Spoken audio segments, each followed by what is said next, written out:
네, 편집 없는 날선 토크의 진술 라이브 썰전 시간입니다. 이동관 전 청와대 홍보수석, 김종배 시사평론가 나와 있습니다. 두 분 어서 오세요. 네. 네, 라이브 썰전 준비된 영상 보시고 바로 시작하겠습니다.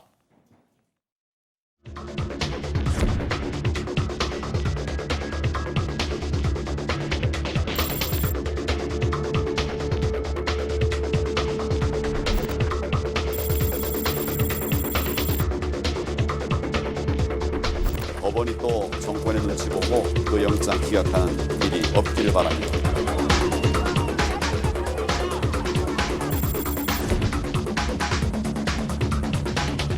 장관의 가족 이전에 한 시민으로서 보호받아야 될 인권이 충분히 보호받았는지, 또 검찰은 법과 원칙에 따라서 수사했다고 하는데 또 그 과정에 잘못은 없었는지.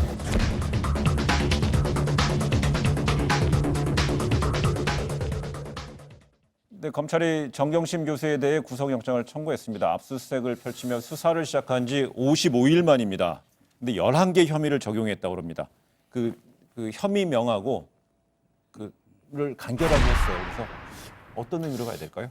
그러니까 법률명을 얘기를 하면 너무 길어지고 복잡할 것 같으니까 그동안 나왔던 걸로 이야기를 하면 일단 표창장 의혹, 네. 그다음에 어떤 그 딸이 그 정부 지원 프로젝트의 연구원으로 참여한 것처럼 꾸며갖고 인건비 받은 것, 국가 보조금 관련 혐의, 이 두 가지가 한 덩어리라고 봐야 될 것 같고요. 그다음에 사모펀드 관련 의혹, 그러니까 혐의가 적용된 게 있고 증거 은닉 혐의. 그러니까 지금까지 이제 많이 이야기가 됐던 이 세 가지 어떤 덩어리에 대해서 이제 그 해당 법률을 적용을 해서 구속영장을 청구를 한 거죠. 그러면요, 이 검찰이 정 교수에 적용한 혐의들 중에 보면은 자본시장법 위반 혐의가 있습니다. 이건 관련해서 그 사모펀드 혐의와 관련해 조국 전 법무부 장관의 오촌 조카 조모 씨는 이 관련해서 구속이 됐고, 또 웅동학원 관련된 혐의 등으로 받고 있는 조 전 장관 동생은 영장이 기각이 됐습니다. 법원은 그래서 이번에는 어떤 결정을 내릴지가 주목되는 것 같아요. 사실은 법원 입장에서도 그 여론과 어떤 법리 사이에서 고민을 많이 한 흔적이 조금 이제 과거에도 있었지만 이번에도 그럴 가능성이 높은데, 검찰 입장에서는 영장 구속영장 청구를 안 할 수 없었던 것은 이미 지난주에 저희가 이 국정감사에서 윤석열 총장이 좌고우면하지 않고 원칙과 절차에 따라 수사하겠다 했던 그 발언에 이미 이 흐름이 잡혀 있었던 것이라고 생각하고요. 지금 이제 우리 지적했던 오촌 조카도 지금 이제 영장 이번 주 중에 재청구하겠다. 오늘 오후에 지금 소환 조사를 하고 있죠. 그 오촌 조사가 아니고 동생. 예, 그러니까 근데 이제 다만 저희가 여기서 무엇이 청구됐나 하는 것도 지금 굉장히 중요하지만, 한 가지 사실 적용될 가능성이 좀 점쳐졌었는데 빠진 혐의가 하나 있어요. 그게 뭐냐면 이른바 제대로 재산 신고를 안 했다는, 그리고 말하자면 실제로 이제 공무원법 위반이 되는 거예요. 공직자윤리법 위반이 되는 거죠. 그 부분은 청구가 안 된 것은, 그것은 요 뒤에 이제 따라올 우리 이 조국 장관의 소환 조사와도 연계돼 있기 때문에 일부러 빼놓은 게 아니냐, 이렇게 이제 추측이 되고 있는데, 저는 개인적으로 따라올 것으로 관측이 되거나 되는 전망이 거죠. 되는 예, 전망이 얘기예요. 되는 거죠. 예. 그러니까 이제 그것 때문에 이제 이번에 들어갈 가능성이 있었는데 일부러 빼놓은 게 아니냐, 이런 이제 관측이 이제 나오고 있는 중이죠. 관심사는 역시 이제 그 범죄 소명의 정도가 어느 정도 되는가, 이게 이제 관심사가 되는 건데, 뭐 아직 조금 전에도 법무부 같은 경우도 아직 구속영장 우리한테는 전달이 안 됐다고 해서 모르는 상황이니까 지금 아마 베일이 벗겨져야 되는 것 같고요. 또 하나의 관전 포인트는 정경심 교수의 진단서. 어떤 이게 정규 어떤 양식에 맞지 않는다라고 검찰이 이야기를 했고, 그 뒤에 다시 제출했다는 이야기가 좀 없었단 말이에요. 그러면 영장 실질 심사를 할 때 검찰을 거치지 않고 영장 전담 부장판사에게 변호인단이 바로 제출할 가능성이 있느냐 없느냐. 그리고 이제 만약에 바로 제출한다면 거기에 어떻게 기재되어 있는가. 혹시라도 이것이 조금이라도 변수가 될 수 있는가. 이게 좀 관전 포인트 두 가지가 아닐까, 이런 생각을 좀 해봅니다. 그렇죠. 근데 이제 지금 현재까지 일단 진행된 상황 속에서는 충분히 정밀한 진단서를 제출할 시간적 여유도 있었고, 그리고 또 제출하라고 이미 요구를 검찰에서 했는데도 아직 제출 안 한 거 보면은 저는 법원에 바로 제출할 가능성은 좀 적지 않나. 그리고 현재 어쨌든 흘러나오고 있는 얘기로는 뭐 뇌정유양, 뇌경색 진단을 받았다고 얘기는 하는데, 뭐 근거도 지금 현재로서 명확치 않은 데다가 그 내용 자체가 뇌종양이라는 진짜 들으면 진짜 깜짝 놀랄 만한 중병이죠. 근데 뇌수막염이라는 그런 지금 얘기까지 흘러나오고 있기 때문에 과연 이것이 그 영장 심사에 결정적 영향을 줄 것인가에 대해서는 아직은 조금 좀 기다려보죠. 지켜봐야 한다. 예, 알겠습니다. 그런 생각이에요. 뭐 뇌수막염에 관련해서는 뭐 보도도 나왔으면 거기에 대해서 또 검찰 쪽에서는 또 관련된 내용이 없었다는 내용으로 또 얘기가 나오고 있어서 명확치는 않습니다. 그 조금 전에 그 영장 전담 판사 얘기를 했었잖아요. 저번에 그 조국 전 장관 동생에 대한 영장 기각했을 때 해당 영장 전담 판사 이름이 나왔었잖아요. 명재건 부장판. 현재 관련해서 4명의 판사가 있잖아요. 영장 네. 전담을 하는 네. 판사. 네. 그리고 이번에도 또 누가 될지에 대해서 관심이 있는 것 같아요. 그 이번 주는 네. 그 원래 이제 2명씩 한 주일을 맡아서 하기 때문에 그 바로 이제 논란의 이제 중심에 잠깐 섰었던 그 명재권 판사하고 그 송경호 판사 네. 그 둘 중에 한 사람이 맡게 되는데 지금 이제 그 나머지 2분은 이제 다음 주에 하는 거로 그렇게 돼 있어요. 그러니까 지금 이제 관심사는 그 명재권 그 판사가 맡게 될 것인지 네. 또 맡으면 과연 지난번과 같은 기각 판결을 내릴 것인지 건강상 이유로. 근데 객관적인 그 말하자면 이것도 뭐 이제 관측이죠. 관측은 그 법원도 굉장히 그 여론에 사실 민감하거든요. 그렇기 때문에 그때 그 이 동생의 건강상 이유로 구속영장 기각 사유를 거기다 또 적시까지 하면서 했던 것에 대해서 비판이 많았기 때문에 부담은 상당히 클 것이다. 다만 이 11가지의 혐의라고 하는 게 물론 뭐 3개 분야지만 저희 이 국정농단 사건 때 최순실 씨에게 구속영장 청구 때 적용됐던 혐의가 18개였는데 그 이후에 지금 이렇게 많은 거는 그 11가지 혐의로 청구되는 경우는 지금 처음이거든요. 이렇게 많은 거는. 그러니까 그 객관적으로 보면은 특히 그 중에 증거인멸 내지 그 교사 이거는 제가 여러 번 얘기했지만은 사실 정상적인 경우라면 현장에서 긴급 체포될 개연성이 매우 높은 일이었어요. 그렇기 알겠습니다. 때문에 영장이 그 말하자면 기각될 가능성은 좀 적지 않을까 하는 관측이 법원 검찰 주변에는 많다.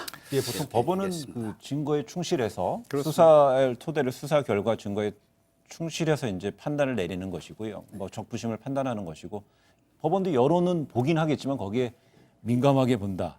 아니다는 그거는 잘 예를 들어서 이런 것도 있겠죠. 범죄의 중대성을 보게 되는 것이고, 그다음에 어떤 범죄의 어떤 그 중대성과 함께 그런 검찰이 지금 수사 과정에서 확보한 그 증거가 어느 정도 되느냐. 다시 말해서 증거가 어느 정도 되느냐에 대한 법원의 판단에 따라서 설령 어떤 피의자가 증거를 이제 인멸하고 싶어도 더 이상 인멸의 여지가 없다면 증거 인멸의 어떤 우려라고 하는 것들은 가시게 되는 것이니까 사실은 지금은 그 어떤 것도 예단하기가 힘든 게 구속영장 내용도 지금 청구서 내용도 지금 공개가 안 된 거고 특히나 이제 검찰이 어디까지 확보했는가. 예를 들어서 뭐 윤석열 총장은 국정감사에서 다 틀어막고 있기 때문에 모른다라는 취지로 이야기를 했는데 얼마나 갖고 있는지 좀 그 뚜껑을 열어봐야 되는 문제인 것 같고요. 예. 또한 기다려봐야죠. 정 교수의 구속영장에 대한 발부권 기각에 따라서 조 전 장관에 대한 그 소환으로 이어지고 또 이런 식으로 직접적인 수사로 이어질지도 좀 주목이 되잖아요. 그 조국 전 장관에 대한 수사는 거쳐야 되는 과정인 것만은 거의 확실해 보입니다. 애당초 검찰이 수사에 들어갔던 것은 조국 전 장관 가족 때문이 아니라 조국 전 장관 때문이었다고 5천만 국민이 다 아는 것인데 조국 전 장관을 거치지 않고 가족에서 수사가 끝난다라고 한다면 애당초 검찰이 수사에 착수했던 그 정당성과 절박성, 필요성이라고 하는 것 자체를 검찰 스스로 부정하는 것이 되어버리기 때문에 조국 전 장관에 대한 어떤 그 수사는 불가피하다고 봐야 되겠죠. 다만 언제 부를 것인가와 그다음에 정경심 교수에게 적용됐던 혐의와는 또 다른 부분에서 조국 전 장관에게 실정법 위반으로 적용을 해서 그러면 뭐 다시 어떤 사법 절차에 들어갈 수 있는 것인지 이거는 일단은 검찰 수사 결과를 좀 기다려봐야 되는 문제인데 수사는 뭐 어차피 거쳐야 되는 과정이라고 봅니다. 우선은 뭐 그 정경심 교수에 대한 그 신병 처리 이게 결정이 된 이후에 뭐 진행될 사안이긴 하나 일단 뭐 그 검찰 쪽 그 얘기를 이제 직간접적으로 들어보면 소환 조사는 불가피하다. 아까 우리 뭐 김평론가가 지금 얘기하신 것처럼 사실 이 사건 수사의 출발점이 그 우리 조국 장관일 수밖에 전 장관일 수밖에 없었기 때문에 소환 조사는 불가피하나 다만 이제 앞서가는 얘기인지는 모르겠지만은 이 원래 부부를 동시에 구속하는 사례는 없거든요. 혐의가 더 중한 사람을 구속할 가능성은 있지만 그래서 아마 그 부분은 또 조금 더 이제 상황을 지켜보면서 하더라도 알겠습니다. 소환 조사는 뭐 불가피하다는 게 기본 입장이다. 이렇게 알겠습니다. 보면 될 것 같습니다. 근데 검찰이 그럼 다음 행보는요. 이 패스트트랙 충돌 수사에 출석하지 않은 의원들에 대한 뭐 여야 의원이 다 하겠지만 출석하지 않은 의원은 자유한국당 의원들이잖아요. 거기에 대한 직접적인 이제 기소로까지 이어질지에 대해서도 한번 짧게 진단해보고 다음 주제 한번 넘어볼까요? 그러니까 그 국정감사에서 이 문제를 질의를 했고 이거에 대해서 윤석열 총장이 답변을 한 게 있어요. 답변이 뭐냐면 그 회기 중에는 체포를 할 수 없는 것 아닙니까라고는 지극히 원론적인 발언인데 문제는 그 발언에 담겨 있는 뉘앙스인데 참 뉘앙스를 읽기가 참 어렵더라고요. 저 몇 번을 봤는데 그러니까 정기국회 끝나기만 기다리고 있습니다라는 뜻인지 아니면 소환 조사 없이 바로 기소로 갑니다라는 뜻인지 사실은 이 뉘앙스 읽기가 참으로 힘든 부분이 있다. 근데 문제는 그 지난주에 이제 그 국회를 압수수색을 하지 않았습니까? 국회를 압수수색을 했고 여기서 만약에 추가 동영상 확보를 해서 물증을 더 만약에 그 확실하게 그러니까 그 검찰이 손에 쥔다면 소환 조사 없는 기소 가능성도 배제할 수 없을 것이다. 왜냐하면 이 문제도 그렇게 길게 끌고 갈 수가 없어요. 네. 왜냐하면 길게 끌고 가면 갈수록 총선에 임박하기 때문에 검찰도 여기에 대한 정치적 부담이 커지기 때문에 빨리 끊고 싶어 하겠죠, 검찰은. 네. 그렇게 본다면 소환 조사 없는 기소 가능성도 배제할 수 없다 이렇게 봅니다. 네. 좌고우면하지 않고 원칙과 절차에 따라 하겠다는 말은 여기도 그대로 적용된다. 알겠습니다. 예, 그렇게 짧게 답변 주셨군요. 네, 지금부터는요. 포스트 조국 정국에서 고위공직자 범죄 수사처 설치 여부를 두고 정면 충돌 양상을 보이고 있는 국회로 시선을 좀 옮겨보겠습니다. 먼저 공수처 설치에 대한 각 당의 입장을 듣고 이야기 이어가겠습니다.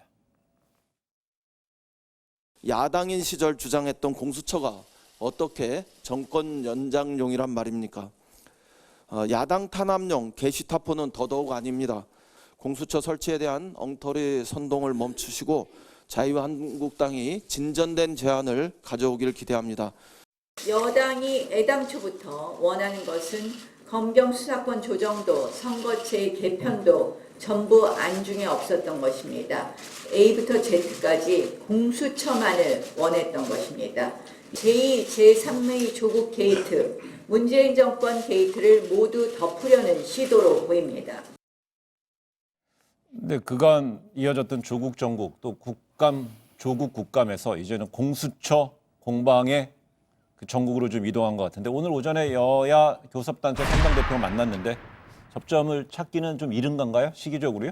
지금은 그 삿바 싸움에 들어간 부분이기 때문에 당연히 지금 평행선을 거치는 것처럼 보이고는 있습니다만 접점의 여지는 분명히 있다고 봐요. 뭐 그러냐면 오신환 바른미래당 원내대표의 말이 결국은 접점이 될 가능성이 높다고 보는데 현실적으로 그러니까 공수처 설치안과 선거제 개편안을 동시에 처리하는 것, 그다음에 권의안을 중심으로 합의를 하는 것. 여기서 합의라고 하는 것은 자유한국당이 끝끝내 만약에 반대한다면 자유한국당 빼 나머지 여야 그러니까 사당이 합의까지 어떤 불사하는 것을 전제로 하는 것이 되겠죠. 네. 여기서 아마 그 접점이 형성될 가능성이 있지 않는가. 지금 민주당 같은 경우는 공수처만 따로 떼어서 최대한 빨리 우선 처리한다라고 이야기를 하고 있는데 현실적으로 이게 과연 가능하겠는가 이렇게 본다면 압박용이라고 본다면 현실적인 접점은 아마 여기서 맺어질 가능성이 있다고 근데 생각합니다. 민주당은 이름이 이달 말에라도 처리하자는 게 그런 식으로 이제 시기적으로 대단히 압박을 하고 있는 것 같아요. 저도 뭐 지금 그 분석에 저 동의합니다. 왜냐하면 그 공수처법부터 먼저 처리하겠다는 거는 뭐 압박용일 수밖에 없죠. 현실적으로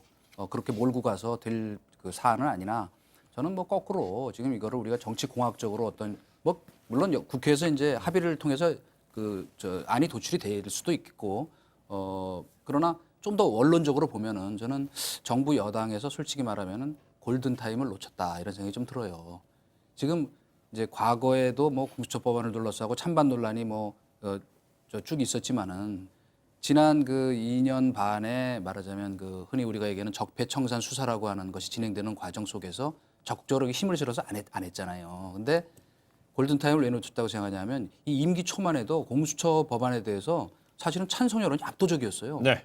그런데 최근에는 제가 보기엔 진영 논리로 조국 수사 과정에서 이게 쫙 갈리면서 심지어 이제 저희 야당에서 주장하는 것처럼 정권 연장 무슨 음모다라고까지 나오는데 저는 뭐 거기에 찬성하고 싶은 생각은 없습니다. 검찰 권력 견제해야 되는데 말하자면 좀 초기에 검찰의 이 거대 권력에 대한 여야의 어떤 그 뭐 공포심이랄까요? 또 민심의 어떤 저항 같은 게 있을 때 했었으면 훨씬 순조롭게 됐을 것이다는 것이고 지난번에도 한번 간단히 말씀드렸지만 역시 지난 2년 반 동안 어쨌건 그것도 박근혜 그 정부 말기에 만들어진 것인데 청와대를 감시할 수 있는 특별감찰관 임명을 안 했잖아요. 그러면서 갑자기 이제 와서 조국 수사 조국 장관이 퇴진한 이후에 더 강경해졌거든요.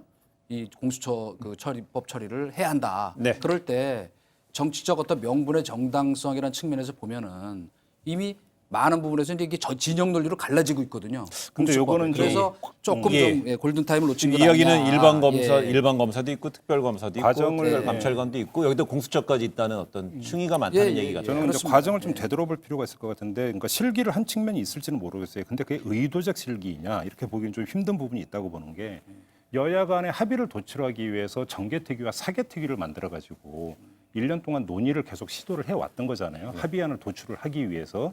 근데 합의안이 도출이 되지 않아서 결국은 패스트트랙에 태운 게 지난 4월이었고, 이렇게 본다면 이미 정권 초반부터 이 문제를 국회에서 합의를 통해서 처리하기 위해서 가진 애는 다 썼다.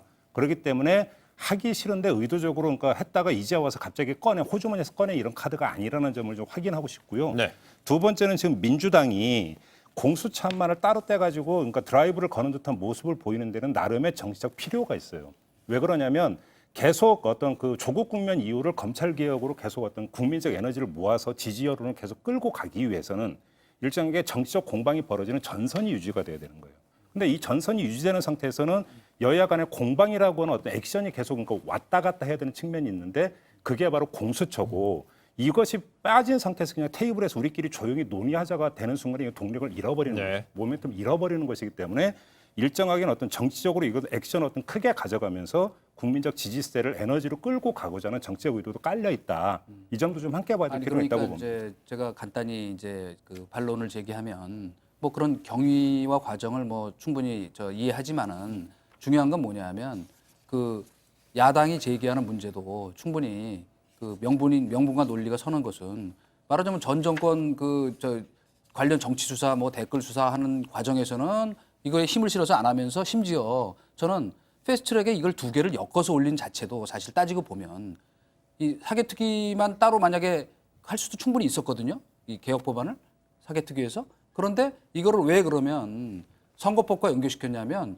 그거를 미끼로 사실은 야사당 연대를 만들어내기 위해서 했던 거였단 말이에요. 그렇다면 과연 진짜 그 공수처법 중심으로 한 이 그 개혁 법안에 대해서 검경 수사권 조정을 포함하는 거기 진짜 무게를 싣고 했었을까? 예. 그러니까 아니, 이렇게 예. 그 하는 미끼라고 의구심을 충분히 가질 만한 미끼라고 하는 것이라는 거죠. 단어를 예. 매개라는 단어로 바꾸면 그건 정상적인 정치행위예요. 왜 그러냐면 정치라고 하는 것은 주고받는 어떤 그 딜의 예술이기도 하는 거래의 예술이기도 해요. 그런데 선거제는 선거제 따로, 사법개혁안은 사법개혁안 따로. 그러니까 결국은 그 집권 여당이 원내 과반을 점하고 있지 못한 상태에서 다른 야당의 협조와 연대라고 하는 것은 필수인데, 자, 다른 야당의 어떤 협조를 구해내기 위한 정치적 거래라고 하는 것은 어쩔 수 없이 거쳐야 되는 과정이었고, 이렇게 본다면 선거제라고 하는 것을 매개로 우리가 한번 그러면 서로 윈윈할 수 있는 방법을 찾아보자 해서 그걸 동시에 추진한 거니까, 그건 어찌 본다면 지극히 정상적인 의회에서 벌어지는 정치의 기술이고 정치의 예술로 봐야 되는 거지,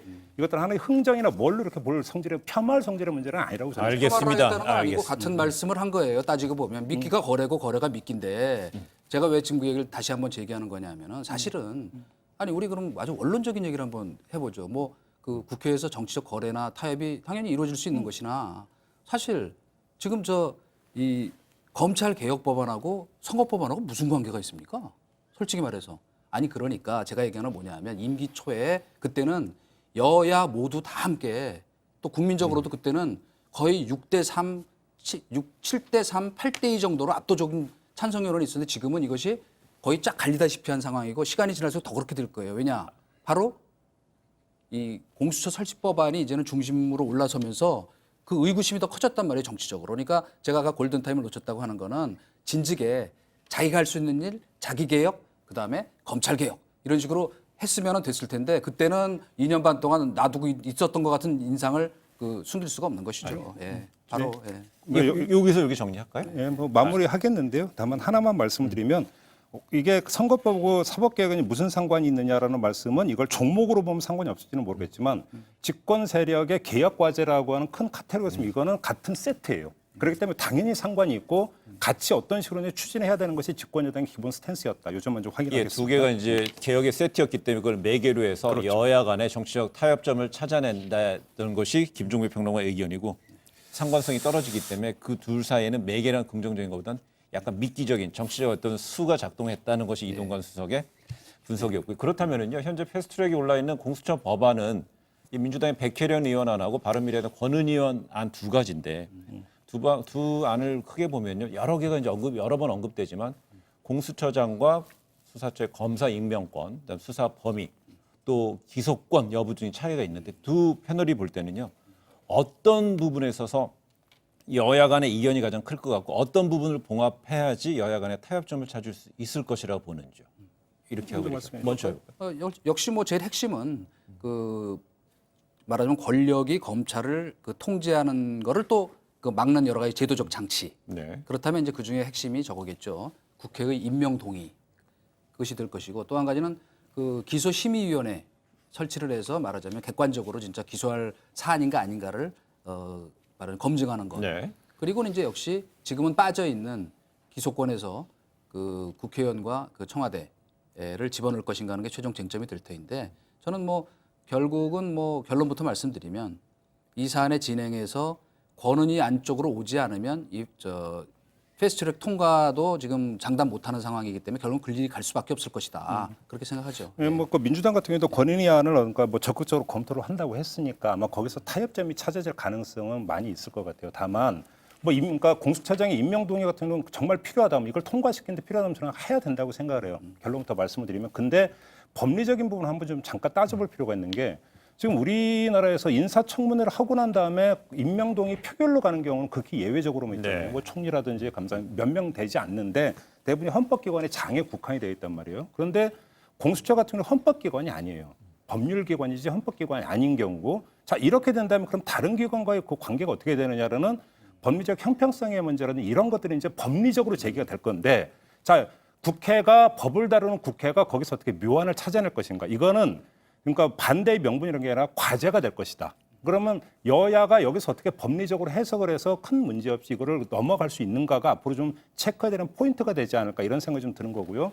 또 한 가지는 지금 그 처장도 중요하지만 수사관, 그러니까 검사라든지 수사관을 누가 임명하느냐 뭐 이런 얘기들을 많이 해요. 이런 얘기들을 많이 하는데 이것도 사실은 원칙에 문제가 있어요. 뭐냐면 이거 법률에 의해서 어떤 설치된 기관이라면 이 또한 어떤 공무원으로 본다면 인사권은 당연히 대통령한테 있는 것이 되잖아요. 물론 다만 여기서 그러면 그 공수처장이 재청권을 행사를 하면서 최소한 검사의 경우에 재청권을 행사를 하면 대통령이 이걸 받아들이는 것에서 타협점이 이루어질 것이냐 아니면 대통령은 아예 제껴버리고 처장이 단독으로 다 해야 되는데 이렇게 되면 약간 복잡해지는 부분이 있을 거란 말이죠. 네. 이렇게 본다면 디테일에서 사실은 조정해야 될 부분이 좀 몇 가지는 남아있긴 하다. 요점을 좀 말씀을 드리겠습니다. 저는 그 사실은 뭐 백혜련 아니다, 뭐 권은희 아니다 이걸 떠나서 또 뭐 개인적으로는 그 자유한국당이 주장하는 것처럼 이게 정권 무슨 연장은 뭐다 이것도 좀 과한 정치적 그 공세라고 생각을 해요. 맞아요. 네, 그런데 저는 그 이전에 원론적으로 바로 그 금태섭 의원이 아주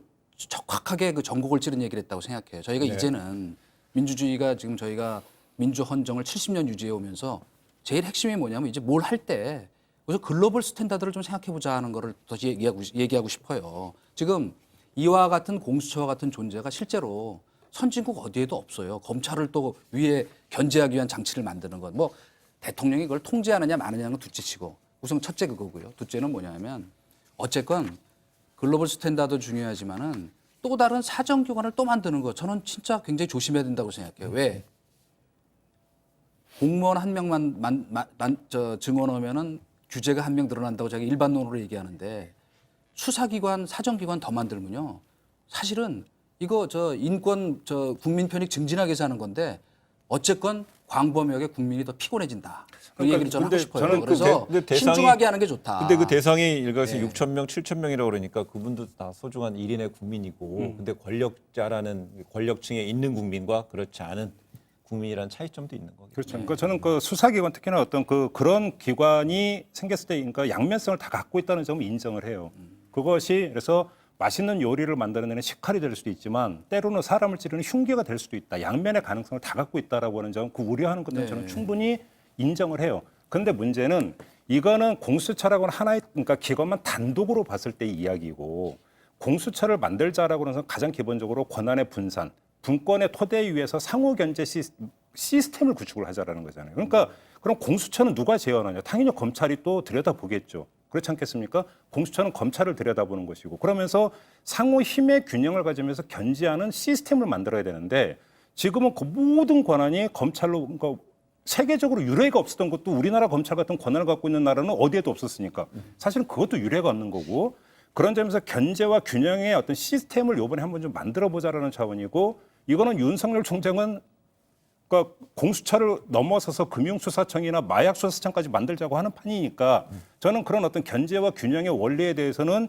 윤석열 총장도 동감을 한 것 같아요. 이런 흐름도 좀 같이 인정할 예, 필요가 저는 있다고 그러니까 생각해요. 그 얘기에 대해서 똑같이 금태섭 의원의 지적을 제가 인용할게요. 뭐냐면 그 정도의 어떤 저희는 자꾸 어떤 이 상황을 이 제도로 치환해서 하는 게 굉장히 위험한 사고입니다. 이러니까 이런 제도를 만들자. 그러나 사실은 하드웨어 못지않게 소프트웨어가 더 중요한 거거든요. 지금 충분히 검찰의 중립성과 독립성을 보장할 수 있는 여러 제도적 장치들이 있어요. 검찰총장, 임기제, 그런데 검찰 추천위원회, 검찰총장 그런 것도 다 그래서 만든 거거든요. 그런데 검경 수사권 조정만 제대로 돼도 기소권과 수사권을 분리하고 적절한 범위 안에서 직접 수사만을 허용하는. 그래서 뭐 저는 특수부 축소하고 하는 건 찬성하지만 그러나 지금 그 공수처라고 하는 것은 요번에 더 명확히 드러난 거예요. 사실은 조국 전 장관 일가 비리 수사가 아니었더라면 이렇게 여권이 총출동해서 막 검찰을 압박하고 하는 이런 상황이 빚어지지 않았으면 예. 여론이 이렇게 오지 않았을 거예요. 상당히 많은 사람들이 더구나 정치권에 있는 사람들은 검찰을 두려워하기 때문에 사실 내심은 공수처 만드는 거 찬성했었는데 알겠습니다. 다 반대로 돌아선 이유는 뭐냐? 그 무소불위의 공수처가 혹시라도 권력 통제 안에 들어가면 그때는 그게 독재 국가가 되는 알겠습니다. 그래를 걱정하는 그래서 겁니다. 코드 독재. 예. 그래서 보면은 이 패스트트랙에 올려진 공수처 법은요 지난 4월에 여야 자유한국당을 제외한 여야 4당이 이제 합의를 통해서 됐고요. 근데 지금은 이제 10월입니다. 6개월이 지난 상황이고 최근에 한두 달간은 이른바 조국 정국이라는 게 한국 사회에 많은 부분을 영향을 끼쳤습니다. 그렇기 때문에 좀 두 분이 보실 때 이런 어떤 지난 4월과 10월에 지금 시대적 정치 환경이 좀 바뀐 것도 있고요. 사회 개혁을 원하는 시민들의 여론도 분명히 변화가 있을 수 있다고 보는데요. 그렇다면 이 공수처 법안 어떻게 통과 가능성은 어느 정도로 보세요? 저는 그러니까 조금 전에 이제 그 조국 전 장관의 어떤 그 국면 2달 동안에 됐던 거에서 깔려 있는 또 하나의 민심을 놓치면 안 된다라고 생각을 해요. 무슨 이야기냐면 그러니까 자유한국당이 그렇게 주장을 했죠. 공정과 정의, 공정과 정의라고 하는 걸 주장을 했는데 한번 우리가 솔직하게 얘기해 대한민국에서 공정과 정의를 해치는 사람들이 누굽니까? 그러니까 무명 소절들은 공정과 정의를 해치고 싶어도 해칠 힘도 없고 기회도 없고 여건도 없어요. 사실은 대한민국에서 공정과 정의를 해치는 사람들은 힘께나 쓴다는 사람, 돈께나 있다라는 사람, 이런 사람들이 편법과 특권에 물들어가지고 공정과 정의를 해치는 것인데 저는 어떤 공수처의 어떤 그를 신설하고자 하는 취지가 바로 거기에 있다고 생각을 애당초. 왜냐하면 대한민국의 고위 공직자들이 이들이 어떤 조금만 뭐냐면 일탈을 했을 때는 대한민국의 공정과 정의라는 아주 근본적인 시스템을 해치는 미꾸라지를 넘어서서 그러니까 폐악질까지 갈 수 있는 것이기 때문에 이들에 대한 어떤 집중적인 처벌, 문제가 발생하면 이거는 필요하다는 건 저는 국민적 공감대가 충분히 형성이 되어 있다고 생각하고 저류에 흐르고 있는 그러니까 공수처 설치된 지지 여론은 상당히 높다고 생각을 해요. 저는 그런 점에서 결국은 다른 야당들, 뭐 자유한국당은 솔직히 잘 모르겠습니다. 왜 저렇게까지 나와야 되는지 모르겠는데 다른 야당들 같은 이런 민심의 저류를 충분히 이해하고 있다고 생각하고 거기서 자기들이 어떤 동의할 수 있는 명분과 환경만 조성이 된다면 저는 함께할 거라고 저는 그렇게 전망을 합니다. 검찰 거대 권력을 통제한다는 거 오케이 동의해요. 네. 그런데 계속 얘기하는 거죠. 그러면 지금 뭐 다른 거 다 빼고 공수처라고 하는 사실 어떻게 보면 무소불위의 권력기관이거든요. 이거 누가 통제할 건가 말하자면 민주적으로 그 통제권이 아까도 계속 얘기했지만은 혹시라도 권력의 통제 아래 들어가면 그거는 굉장히 위험한 사태이기 때문에 제가 아까도 계속 얘기하지만 무슨 제도를 바꿀 때는 충분한 수기와 검토를 해야지 이렇게 무슨 밀어붙이듯이 해서는 안 된다는 것이고 또 마지막으로 그러나 저는 그럼에도 불구하고 정치 공학적으로 보면 그 통과될 가능성이 상당히 있기 때문에 바로 그걸 엮어놨기 때문이거든요.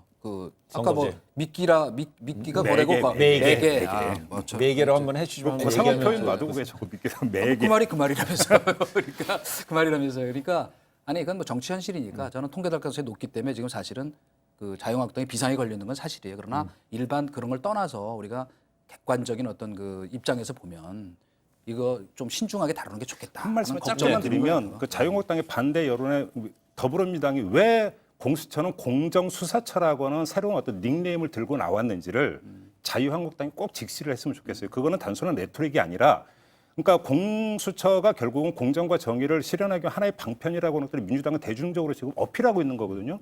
여기에 대해서 자유한국당이 대답을 못하면 자유한국당은 다시 국민적 어떤 지탄에 빠질 수도 있다는 점을 자유한국당이 좀 놓치지 말았으면 대답 좋겠습니다. 준비하고 있으니까 알겠어요. 지켜봅시다. 알겠습니다. 네, 이전 수석의 그 공수처법 통과 가능성에 대해서는 되게 높게 본 것 같습니다. 그 선거제 개혁안이랑 선거법 개정안이랑 함께 패키지로 해서 그 한 묶음으로 해서 통과될 가능성이 높다. 그게 이제 매개로 해서 현실은 그렇다 이겁니다. 저는 반대하지만 반대하지만 네, 알겠습니다. 걱정이 많다는 것이죠. 뭐 하더라도 좀 신중하게.